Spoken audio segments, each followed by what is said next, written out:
Bonjour à tous, j'espère que vous allez bien. Dans cette nouvelle vidéo, j'aimerais bien vous parler du fichier /etc/group. En fait, dans ce fichier groupe, on va trouver toutes les informations relatives concernant les groupes utilisés et définis par le système.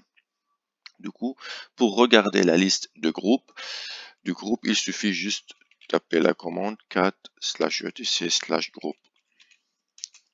Et là, vous allez trouver en fait toute une liste qui contient les différents groupes utilisés et définis par le système. Ce qui est important en fait, il y a un syntaxe bien sûr, comme le fichier passwd à respecter quand on va ajouter une nouvelle ligne dans cette liste de groupes. Chaque ligne correspond à un groupe. Du coup, si je reprends par exemple cette ligne-là,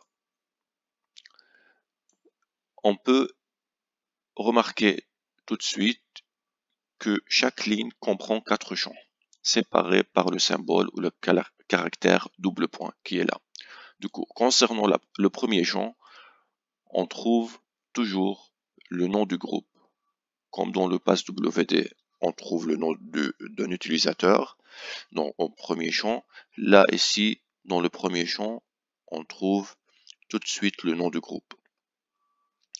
Ensuite, pour passer au deuxième champ, on le sépare par le caractère double point, le symbole double point. Ensuite, pour le deuxième champ, là, en fait, on va trouver le mot de passe. Mais X cache derrière, en fait, le mot de passe crypté, codé ou chiffré. Du coup, le mot de passe, normalement, du groupe, il est inscrit dans le GShadow. En tout cas, c'est le fichier, en fait, où on peut trouver les mots de passe chiffrés du groupe. Du coup, pour le etc ou le fichier /etc/group, on met X qui représente le mot de passe codé ou chiffré. En tout cas, ce fichier peut stocker des mots de passe cryptés. Concernant le troisième champ, et là on trouve en fait le numéro ID du groupe ou le GID, le groupe ID, qui est 10 par exemple pour le groupe Will, on retrouve que le GID ou le groupe ID ou le numéro du groupe est égal à 10.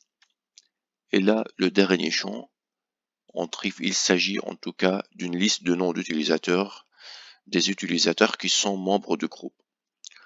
Par exemple, dans ce cas-là, dans le groupe Will, on a l'utilisateur cloud_user qui fait partie de ce groupe ou qui est un membre de ce groupe. Afin d'ajouter un autre utilisateur dans ce groupe, il suffit de les séparer par des virgules. Par exemple, si je vais modifier maintenant avec la commande vim /etc/group, comme ça, et je vais chercher Will ici, pour ajouter un nouveau membre dans ce groupe Will, il suffit ajouter un virgule et tout de suite taper un nouveau nom d'utilisateur, par exemple Ansible. Un autre utilisateur aussi, user1. Là. Et là, maintenant, le premier utilisateur, virgule, deuxième utilisateur, virgule, le troisième membre du groupe. Du coup, on enregistre et on quitte comme ça.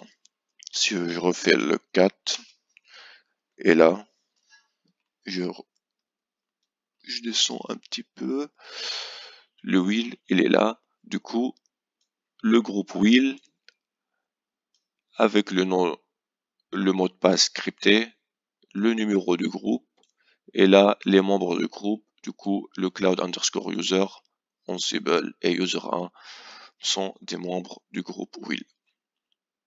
C'est tout pour cette vidéo, j'espère que cette vidéo vous a plu, merci et à bientôt.